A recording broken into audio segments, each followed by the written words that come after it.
Good evening and welcome, friends. This Thursday evening, the nation is Ramayan. The air is redolent with the spirituality. Every nook and corner of the country is getting involved with the Ram temple Pran Pratishtha. The song Ram Aayenge has almost become an anthem of the times. It's being called a civilizational churn, a coming of age for the Hindu faith, a resurgence of confidence in the followers of Sanatan Dharma. Lord Ram Lalla is religion, but the temple itself is society, politics, government and the nation, and everything coming together. But does Ram just represent Hinduism or India? Friends, today Prime Minister Modi released a compilation of postage stamps that chronicle and memorialize the story of Lord Ram, the Ramayan, from around the world. From Cambodia to Trinidad, from Australia to the United States. We know of the multiple Ramayana traditions across the country, from the Kamban Ramayan in Tamil Nadu to the Dandi Ramayan in Odisha, from the Ranganath Ramayan in Telugu to Kumudendu Ramayana in Karnataka.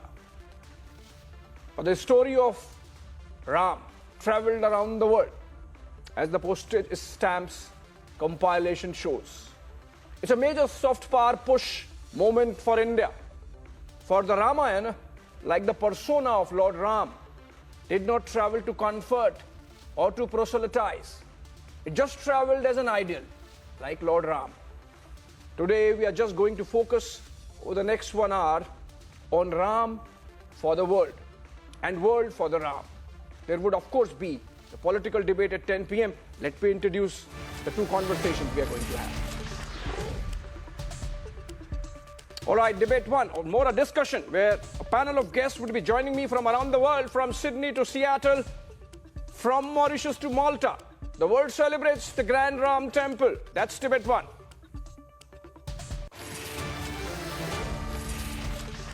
Also at 10 p.m., Niranjan Narayan Swami joins debates in this all-out attempt to berate the Ram Bhakts.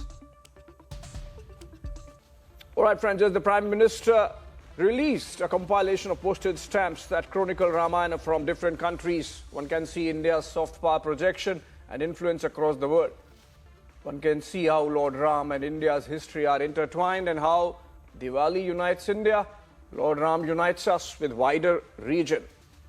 Here are the developments of the day, and then I come back to discuss.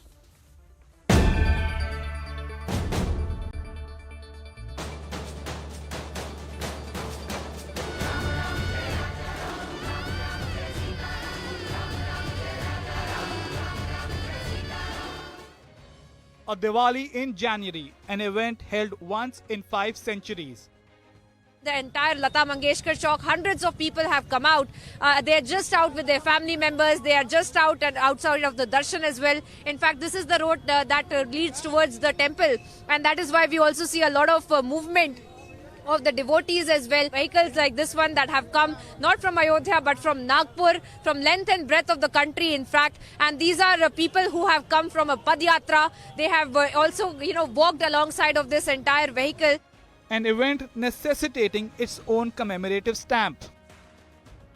इन टिकटों में राम मंदिर का भव्य चित्र है, कलात्मक अभिव्यक्ति के जरिए राम भक्ति की भावना है और मंगल भवन अमंगल हारी इस लोकप्रिय चौपाई के माध्यम से राष्ट्र के मंगल की कामना है। मंदिर के आंतरिक वास्तु के सौंदर्य को बड़ी बारीकी से इन डाक टिकटों पर प्रिंट किया गया है। To the International Ramayan Festival held in Delhi's iconic Old Fort, showing the widespread reach of Lord Ram. This Mela is really exponentially greater this time, especially in the background of Ram Mandir being consecrated this time around the year. Ram Bhagwan is the one which everybody, every society looks up to, and let's imbibe the truth as depicted in Ramayan and learn to live our life accordingly. The production that we are presenting for this international festival is a collaboration between Balinese traditional art with Odissi. So this is a result of the work between me and my partner, Dr. Pompey Paul. We will be performing in two different places. One is here in New Delhi and the other one will be at Ayodhya. Ram Leela groups from Nepal, Cambodia, Singapore, Sri Lanka, Thailand and Indonesia will be attending the grand ceremony in Ayodhya. Ram Leela is performed in Balinese, Cambodian, Javanese, Laotian, Sinhalese and Thai, making Ram Leela the most widely performed epic in the world, and in a way uniting Southeast Asia and India by a common thread. From the Hindu temples of Angkor Wat in Cambodia to images of Ganesha in Japanese art and temples, India's relations with its neighbors from the time of the Cholas, the footprints of India's soft power are reflected in a way in Lord Ram.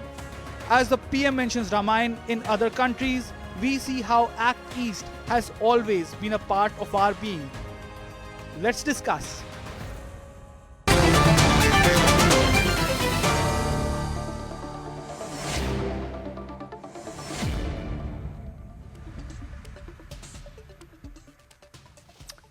Welcome again, friends. For a change, we are discussing the Ramayana and its glory outside of India first, and the politics in the second half at 10 p.m. when Niranjan would be coming with a panel of guests. Joining me in a bit in the studio, Shantanu Gupta, author, analyst, live from my studio, in fact. We have Pandit Satish K. Sharma. He's director of Global Hindu Federation. He's joining us live from London. We have Utsav Chakrabarti. He's executive director of Hindu Action. He's joining us live from Washington, D.C. We have Dr. Dharamayasa, president of the International Divine Love Society. He's there in the white cap. He's joining us live from Malta in the Mediterranean. In a bit, we are also going to have Se-Hoon Kim. He's a Korean who claims to be a descendant of Princess Suri Ratna, who had direct connection with Ayodhya. And he is, of course, a senior correspondent of East and Asian Affairs and assignment editor of Global Stratviews. He will be joining us live from New York in a bit. And I want to begin with Sushil Saraf. He's a spokesperson of the VHP. He's joining us live from Thailand. The reason why I'm starting with him is because just a while back there was the World Hindu Congress held in Thailand, in Bangkok. And much of Southeast Asia has a very vibrant connect and tradition of Ramayana, their own versions of Ramayana. Welcome, Mr. Saraf. Please tell us how Thailand and much of Southeast Asia is joining in the festivities, the celebration, the anticipation of the Pran Pratishtha of Lord Ram in Ayodhya.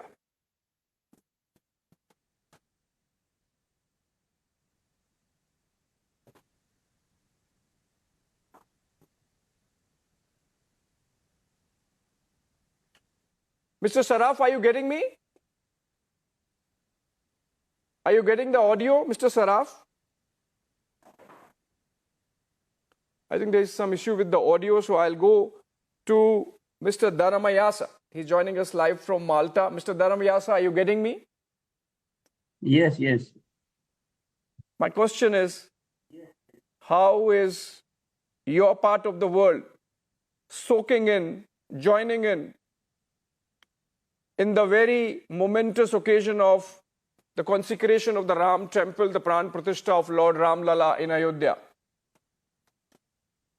This is a great thing, and it's I think it's a starting point for the peace of the world, for the happiness of the world, as the Ramayana itself coming with the message Ina Kenika ang buana kabe, that is in our old Javanese language in ancient scriptures. It is said Ina Kenika ang buana kabe.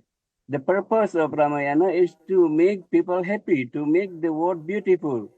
So it's a great celebration, great things.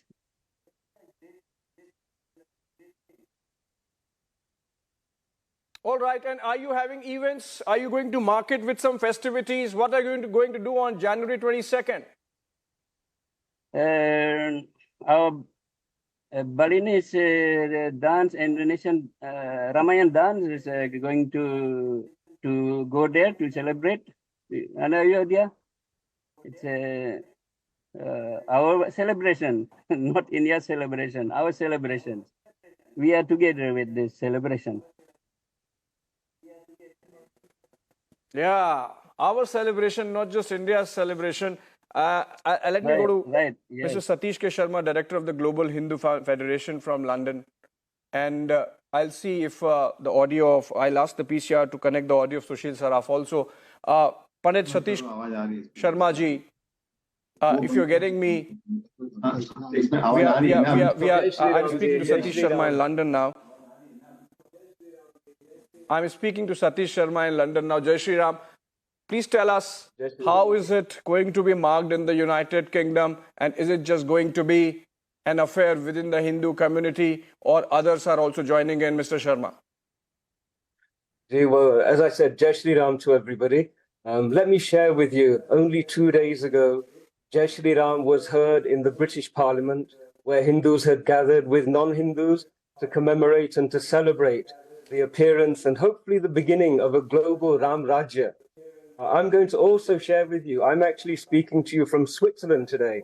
And for the first time in history, Jai Shri Ram was heard along the streets of Davos, where many, many people are gathering from all over the world. The energy is very high, the energy is very palpable, and it was quite lovely to see complete strangers, Hindus who have come from all over the world to meet and contribute a dharmic energy into Davos, greeting each other on trains, on platforms with Jai Shri Ram. So the impact of this has gone much, much further than I think anybody could have expected. It's positive, it's dynamic, and hopefully it will give us the vehicle to teach the world about Maryada. If anything, Ramchandraji Shri Ram is known as being Maryada Purushottam. And in a world which needs role models, he was the perfect role model. So this is an opening. We have an opportunity to share all of his qualities as a role model for the next generation. So this is the beginning, I hope, of Ram Rajya, and our salutes and our greetings and our heartfelt, warmest thanks to the politicians and to the administrators and to the funders who came together in an incredible display of Hindu unity to make this day come. So on the 22nd, the Pran Pratishtha will not just be in Ayodhya. This is a global phenomenon, and we are all going to be joining in and sending our best Pran Shakti and receiving the Pran Shakti of Ram Lalla all around the world. So again, Jai Shri Ram to everybody. Absolutely, an ideal for the world, and that's why everyone just joining in. Now I believe we are connected with Sushil Saraf, so let me go to him in Thailand, because as I said, there was a World Hindu Congress which took place there a month and a half back, and we of course would want to know how Southeast Asia is getting involved, because remember, each nation in Southeast Asia, from Thailand to Myanmar, to Cambodia, to Laos, to Indonesia, have their own respective traditions of the Ramayan. Mr. Saraf, please tell us what's really happening in Thailand and in the extended Southeast Asian region for January 22nd Pran Pratishtha.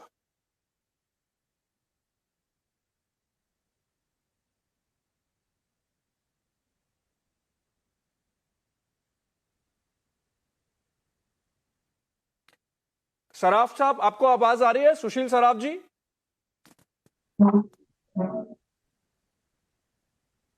I'm not able. Yes, I see we are doing a lot of things. Last 2 months we are doing for the Ramayana here, and we had even created. अब मेरे को नहीं आ रही, आपको आ रही है? मुझे नहीं आ रही। बिल्कुल आ रही है, प्लीज गो अहेड। आवाज आ रही है, आप बोले। बिल्कुल आवाज आ रही है, आप बोले।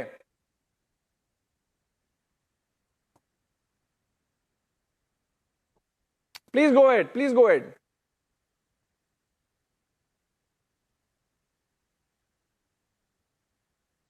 I think we'll fix the audio. We'll fix the audio. We'll fix the audio. Okay अच्छा, तो हमने सुशील यहाँ साहब पे जी, इवन आपको आवाज राम आ रही है? मंदिर का मिनिएचर भी बनवाया, पूरा राम मंदिर की कॉपी यहाँ पे बनवाई है। 22 तारीख को हमारे यहाँ पे जो इनॉग्रेशन फंक्शन, जो यहाँ पे 22 तारीख को इनॉग्रेशन फंक्शन है, उसका लाइव टेलीकास्ट हो रहा है। शाम को बहुत बड़ा फंक्शन यहाँ पर हर मंदिरों में हो रहा है। एंड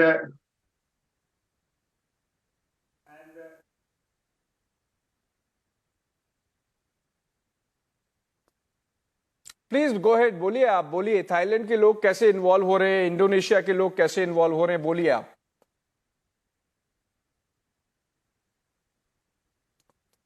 और यहाँ थाईलैंड में तो आप, थाईलैंड में रामायण होता है, जो यहाँ पे नाटक होता है और जो ड्रामास होते हैं, यहाँ का मेन कल्चर है यहाँ पे थाईलैंड में।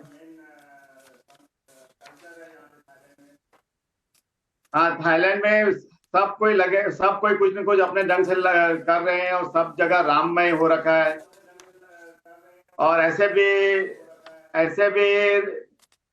भी थाईलैंड में आप देखेंगे तो राम राज्य है। यहाँ पे यहाँ का राजा राम ही है, और यहाँ पे राम के नाम पे रोड क्या, बिल्डिंग क्या, म्यूजियम क्या, जो भी चीज देखेंगे तो रामा के नाम पे है। गार्डन क्या, तो यहाँ पे तो राम पूरा भरा हुआ है, और हर कण कण में राम यहाँ पे व्याप्त है।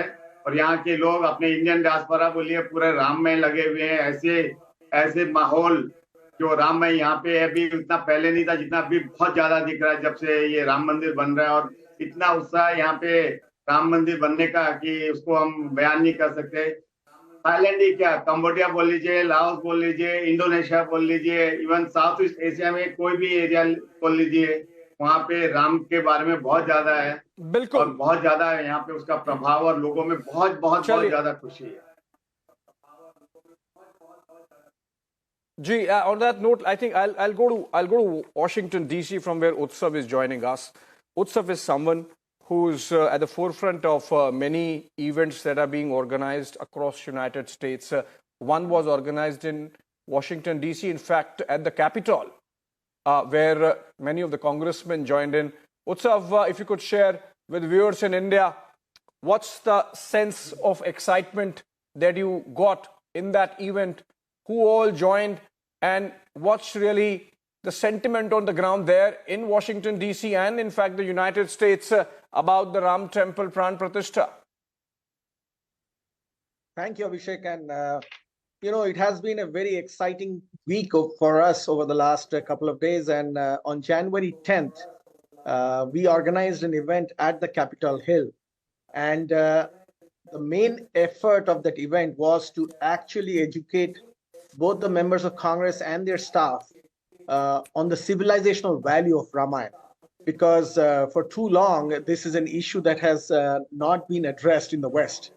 And it was very, very well received. We had dozens of staffers. We had many members of Congress from both parties, both the Republicans and Democrats, who came and spoke. And, in a world where hard power is the main headlines all over the world, the people were surprised to see the enduring civilizational value of Ramayan across the Indo-Pacific and beyond. They heard people from Thailand. The ambassador of Thailand was there, who spoke at the event. In fact, he arrived at the event before the event started, something very unique for most ambassadors. And that showed members of the audience that, this is a pan-Asia event, and the value of Ramayan across the Indo-Pacific is civilizational. It has its geopolitical value. It has its value for human idealism, something that endures thousands and thousands of years across languages, across nationalities, across faiths. Indonesia is the world's largest Muslim country. And the Ramayan that is, so popular in the hearts of the Indonesians is unique. So, it tells a lot about what Lord Ram stood for and what the Ramayana brings to the world. And I think people recognize now more and more that it has civilizational context for the next millennia. Oh, absolutely. And the fact that you mentioned the hard power versus the soft power push, I began with that. and Shantanu is with me in the studios. Shantanu, hi. You see, the fact that Ramayana traveled not to convert, not to proselytize, Not at all. as an ideal, It's ideal. which was accepted on its own, Exactly. right? And from Indonesia, as Utsav was mentioning, world's largest Muslim country actually, to Thailand, to Cambodia, to 90% Laos, Muslim people, everyone, they have their own versions of the Ramayana, and they fully get involved with it. We have Dharamayasaji from Malta. And Pandit Satish Sharma was talking about what's really happening in terms of the festivities in the United Kingdom. This aspect of soft power and the ideal, is it not a moment for India to project? Exactly. Please tell us. I think first of all, Abhishek, it's great to see Satish ji, Utsav, Sushil Saraf. They're all good friends. I've met them in person in their countries. Namaste to all of you and all of the viewers. I think it's an amazing moment, and I'm also studying the footsteps of Ramayana outside India from quite some time. And I have in my hand a book by Anita Bose, Ramayana Footprints in Southeast Asia, right? And it mentions in detail how Thailand has Ramaki and Indonesia has Kakabin Ramayana and multiple other Ramayanas, and their ballets, their dance form, why they changed to a different format. And Indonesia is a classic case. If I show this photo to your viewers, this is a classic photo which identifies with Bali, Indonesia, which a lot of people in India can't relate to, right? A Rama with a bow and arrow, and such a beautiful picture, such a beautiful picture. Can you imagine? And if you show this to any international traveler, they know it's Bali, they know it's Indonesia, right? But a lot of people in India maybe say, mashi, oh, how can you, if you install maybe a big Rama statue in Noida or in Delhi, a lot of people say, no, it's in Bali where 90% people follow Islam. I go to a lot of Ramayana conferences. I went to Jabalpur, where Gumasta ji organized a very big Ramayana festival, and there was a ballet from Bali, from Indonesia, right? And out of 10 participants who came there, 9 of them were Muslim and 1 was Christian. I went to them during lunchtime, saying it was amazing ballet, and it was really. And I was I was a little hesitant. I said, this is like a Hindu text. How do you engage with it? And they were very calm about it. Okay, no, say Islam is my faith, but this is my culture, this is my inspiration. Fantastic. And I was finding odd, but they were very frank about it, right? I think this is, as you said, it's the right movement. And it's not that it's starting now. It's not that it's starting now. It's happening from this Ramayana in, I'm forgetting the name of the place in Indonesia. It's happening from last 45 years daily. I don't know any Ramayana, Ramlila, which happens daily. In UK, Satish ji was saying, someone sent me a website called ukcelebrates.ayodhya.com. And from ABCD, from Aberdeen to Bath to Birmingham to Cardiff to, they have event listed. All these places where the Ramayana is happening. No. The event will happen on that day. Right. Whatever time in the day, they're showing it live. They're doing kirtans, they're doing ballets, they're doing bhajans. Kids are coming. They're taking holidays. Even Harrow, London, like from A to Z, they have almost 150 places in whatever listed in this side.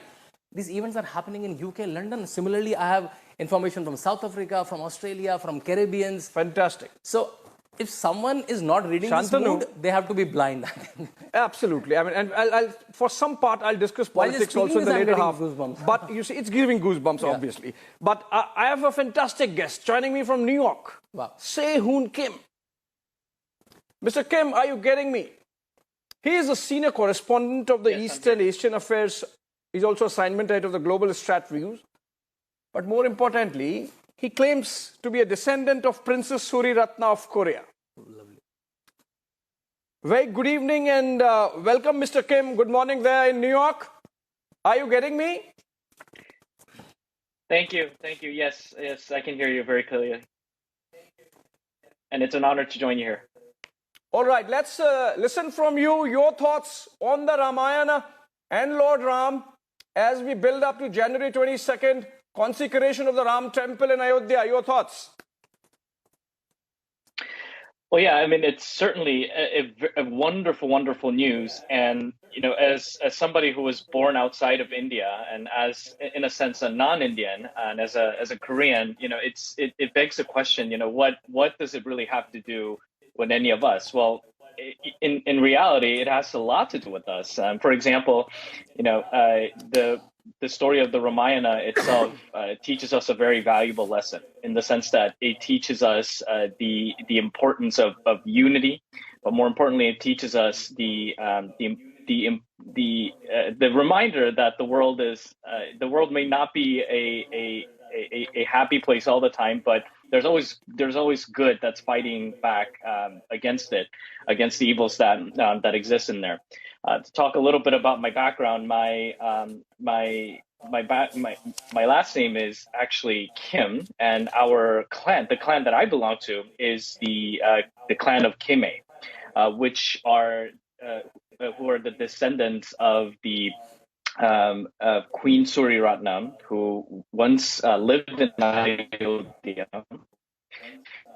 The legend goes, to share a little bit with you, she and her parents, the king and the queen at the time, received a revelation from Bhagwan, or a higher spirit, in a dream, telling them that Queen Suriratna's or Princess Suriratna at that time, her husband will be waiting for her at a distant land, and a sea coordinate apparently was given over, and it was and by faith they followed it, and at the end of her journey, she reached to what we know as the Korean Peninsula today, specifically the Gayak Kingdom, which was the southern portion of Korea, where I'm also from as well.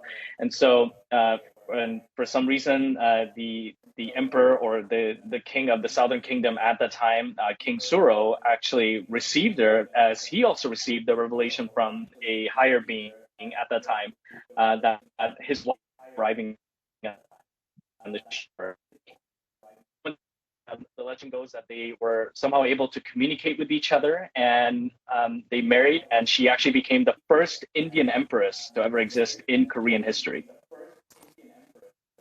And so so in a sense, wow, even just going back to the whole Ramayana, what a fantastic bit of history, and the story of the Ramayana, it's in a sense, for folks like me especially, it's arguable that in a sense we have this sense of Bharat in all of us, and we're very honored to be part of it.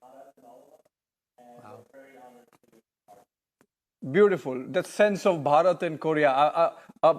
Can you fix your video also, Kim? It's so fantastic to listen to that story. I would want to come back to you and listen to more of what's really happening in the present. Shantanu, you want to add something? And in 2018, from the story is building, the first lady of South Korea was the chief guest in Deepotsav in Ayodhya. Yes. And if you walk in the streets of Ayodhya during any important festival, you'll find a lot of Koreans. And first time I realized, why are Koreans in Ayodhya? Right? And as you rightly said, a lot of people relate to them that we are descendants of a queen from Ayodhya. So I think fantastically said. Absolutely. In fact, remember early 90s, there was a movie made, an Indo-Japanese project. Yeah, exactly. The Prince Ram, right? And that really gives you an idea of the kind of popularity the story of Lord Ram has even in Japan. So from Korea to Japan to Thailand to our guest in Malta, everywhere. The earlier capital of Thailand used to be called Ayodhya. And the city is still there. This time I also went to the Hindu Congress in Thailand. I went there. It's a beautiful city. Only thing, after the attack with Mamnar, they changed it to Bangkok. But the city still exists. It's a very flourishing city. A lot of monuments, a lot of places still there. Beautiful city. They all celebrate many of the Indian festivals in a very little different format, but all are being celebrated there in Ayodhya, whole of Thailand, many other parts of South Asia. All right. Pandit Sharma ji in London, what's really happening at 10 Downing Street? Or something is happening? Or is something happening? Well, the Dharam Yudh is underway, and there's a great deal of confusion. I think our Prime Minister is being given a wonderful opportunity to reconnect with the maryada of a Dharmic Prime Minister. And I think if he takes the challenge and commits and makes choices on a Dharmic basis, he will come out of this. But there is an incredible yudh going on. When I speak about London and some of the things that are happening there, it always feels to me that the Hindus in London, we are Vibhishan Sena. we are trying our best to awaken the message of the Ramayan in a land whose capital city, the streets were paved with gold, and we all know which other city had its streets paved with gold. So our Prime Minister and the Bharatiya community here, the Indian origin community here, we're gently trying to do a bit of course correction. It's not the easiest thing to do, if there was one place which at the moment is struggling with so many identity crises, it is the United Kingdom. It has a lot to cope with. It has a great deal of history which is now being rediscovered and rewritten. It has a whole new raft of political relationships which need to be worked again from the ground up. And in all of this chaos, we have a Hindu community who is gently trying to influence things. I have the greatest sympathy with the task that Rishiji has in front of him, but I'm hoping he'll have the courage to be able to stick to his principles. You know, the Ramayan, for somebody who is emotional, we have Tulsi Das Ji's Ramayan. For somebody who is a philosopher, we have the Maharamayan. You know, we have the Adhyatmik Ramayan for somebody who is engaged in yoga abhyas. Everybody should immerse themselves in one of the Ramayans that appeals to them, and they'll derive an enormous amount of strength and benefit from it. And that's a subliminal and hidden message to our dear Prime Minister as well. Right. Can I go to Dr. Dharamayasa again at Valletta? And he was talking about the Balinese Ramayana. But you see, the Indonesia connect that Santanu was talking about to Mr. Dharamayasa, an overwhelmingly Islamic country, a Muslim nation, and yet so comfortable with Ramayan, the stories of Lord Ram, with the murals, with the public statues, all with the public installations. Can you tell us something more about this comfort that the society there has with Lord Ram and Ramayana? Yes. This because we accept the Ramayana as Ramayana itself, as it is. Ramayana as Ramayana. We don't bring politics into Ramayana, and we don't bring some virus into Ramayana. And in opposite way, we bring Ramayana into every part of our life, into political event. For example, in Indonesia, what a beautiful thing to say. Very famous, we call it Mukutarama. So how to become, it's a teaching, beautiful teaching in the Ramayana itself, how to become an ideal king. So it's purifying our politics, not disturbing Ramayana as Ramayana. So in Java itself,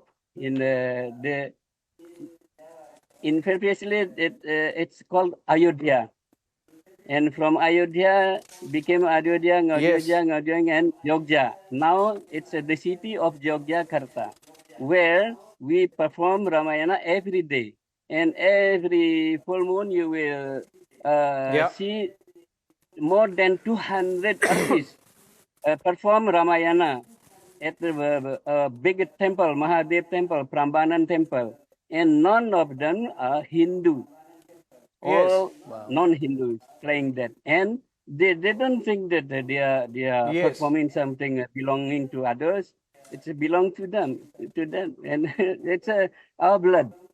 So like this, we can see all over Indonesia. In Bali, you can see every street name, restaurant name, art shop name. It's full of Ramayana. And our name, it's Rama, Lakshman, like this, Sita, but we call it Sinta. So it's Ramayan belong to all, to the world.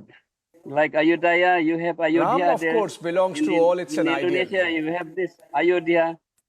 But why it's called Ayodhya? It's Ayodhya because Ayodhya, not because you have an atom bomb there, you have a nuclear weapon, but because you have in our ancient Ramayana, it's written in the palm leaf, it's said there, why Ayodhya becomes so powerful, unconquered kingdom? Because Ayodhya full of wise people and good people. So that's why Ayodhya became strong. Absolutely. What a beautiful thing to say. What a beautiful thing to say, Dr. Dharamayasa. You know, I really like... I'm so tempted to send this clip to a lot of people in India who are sitting on the fringes still. Yeah, you know, I want to go to Utsav before I come to you, Shantanu. You know, Utsav, the event that you organized, you had some US congressmen also. Is there a sense that the occasion that we are living, the moment that India is living through, is a civilizational moment. It's a momentous occasion where a historical wrong is being corrected. There is an increased sense of understanding that is dawning upon many of the thought leaders and policymakers and lawmakers in America, because for all these years, their information on Ramayana or Lord Ram or Ayodhya was through the blinkered eyes of the Washington Post and the New York Times and how they saw it in the context of geopolitics and Hindutva. So for the first time, they're coming out of that blinkered vision. And I think this is the moment where they are beginning to realize that this is not an election event. This is not a 20, 30-year event. This is a civilizational event that is happening once in 5 centuries, and it is beginning to dawn upon them now. And I don't know how the Washington Post and the New York Times of the world are still going to react to it, because they might continue on the path of disinformation as it was before. But the events happening around the world, what we were able to do at the Capitol Hill, were efforts and were successful efforts in overcoming those blinkered outlooks.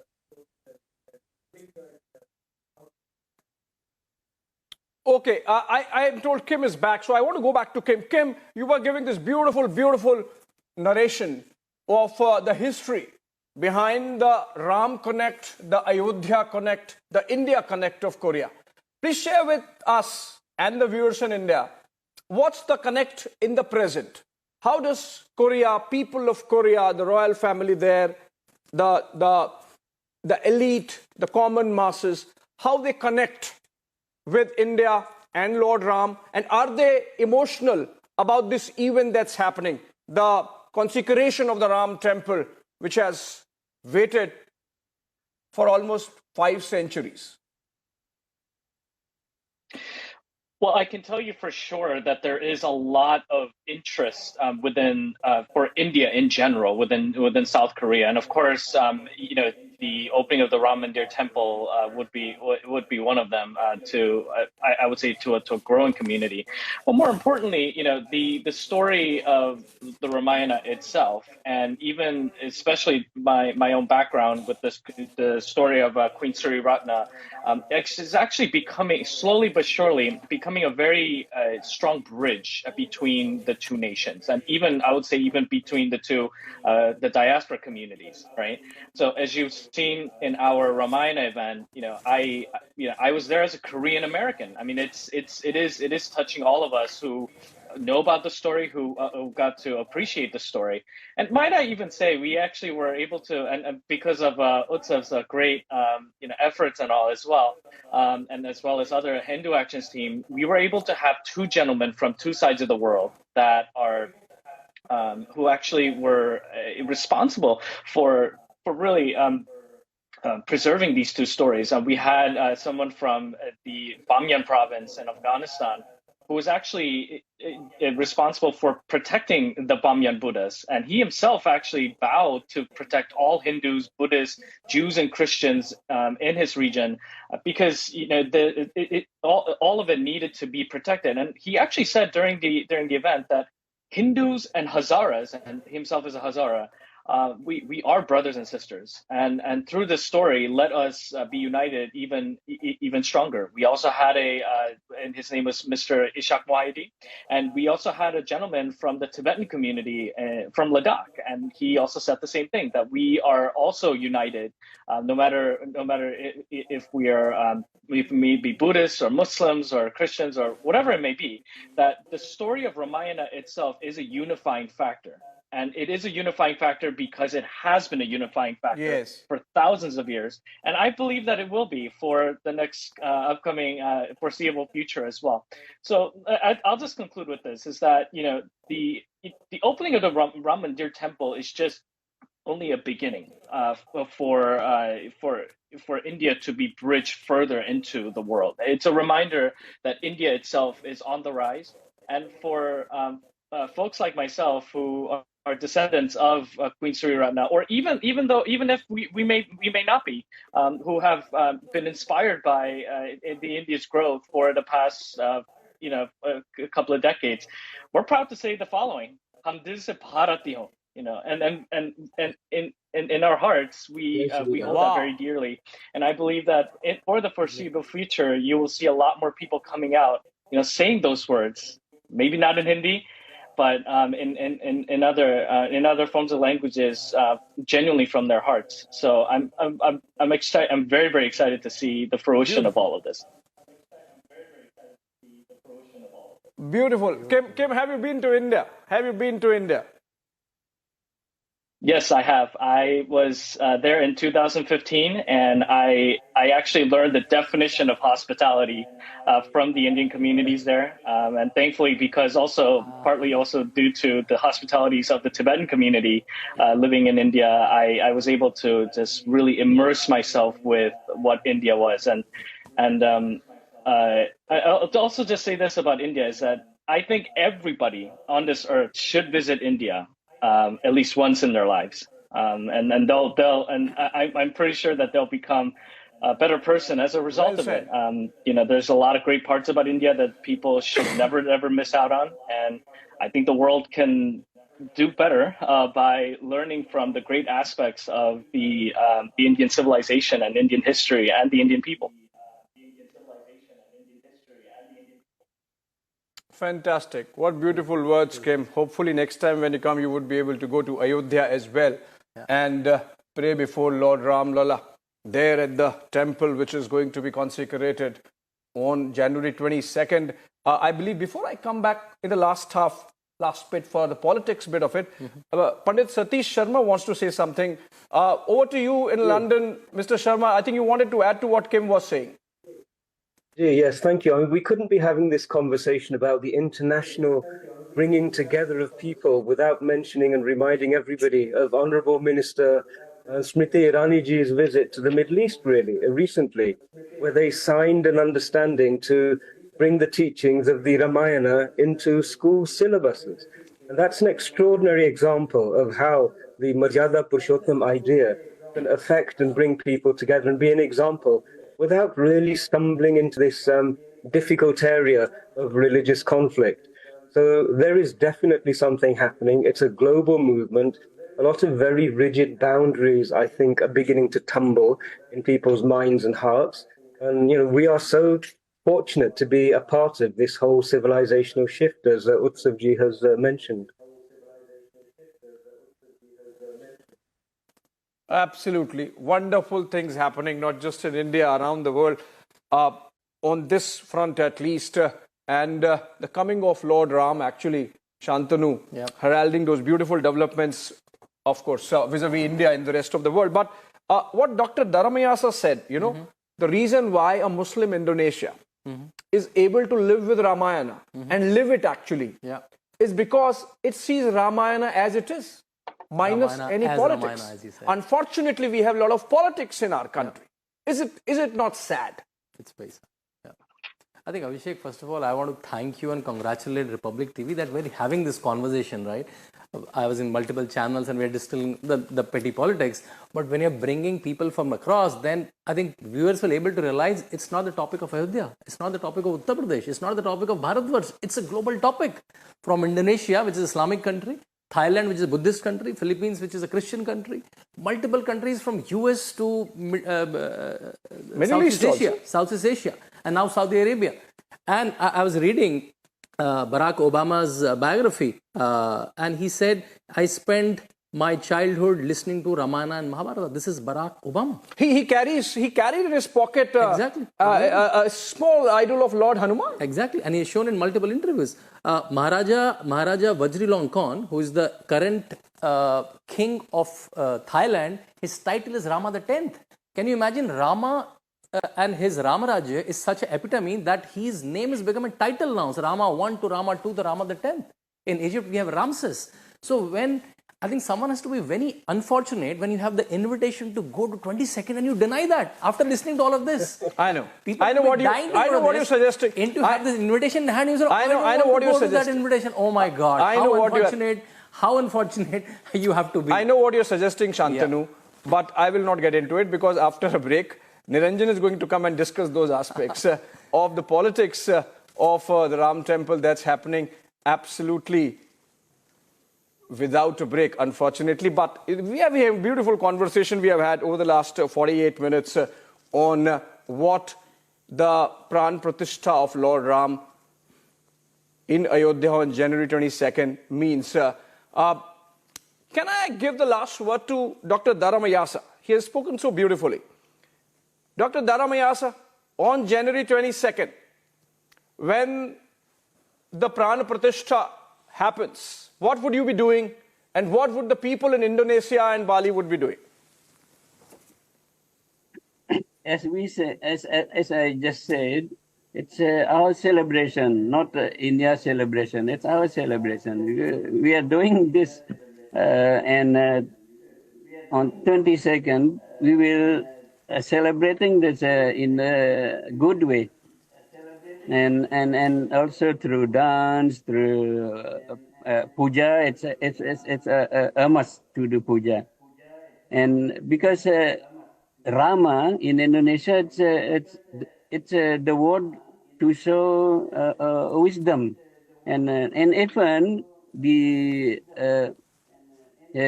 all people, not Hindus, but like priests of the Christian, we call it Romo. It's come from Rama, Romo.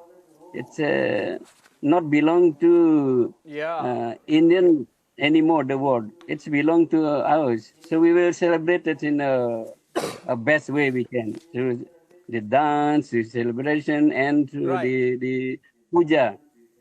Right. Yeah. Thank you so much. Thank you so much, Dr. Dharamayasa, with those beautiful words. And we have had this very fantastic conversation, a different one from the run-of-the-mill that's been happening for some time around the politics of Ram Temple. Of course, we are not going to leave that also because that's really important, because that's a conversation India as a nation is having with itself. Both the plus and the minus, positive and the negative, fortunate and the unfortunate. And that's what makes us a very vibrant democracy and a strong one. And we really treasure and value that, even as we all join as a nation and society to welcome Lord Ram Lalla into his temple after having lived in a tent for over 3 decades and having struggled to get a house or home for the last 5 centuries. Thank you so much, everyone, for joining me. Se-Hoon Kim from New York, Utsav, of course, from Washington, D.C., Pandit Satish Sharma from London, and Dr. Dharamayasa from Valletta in Bali, and Sushil Saraf from Thailand. Sorry, I couldn't come to you because of the audio issue there. And, of course, Shantanu with me in the studios. Thank you, friends, for joining us.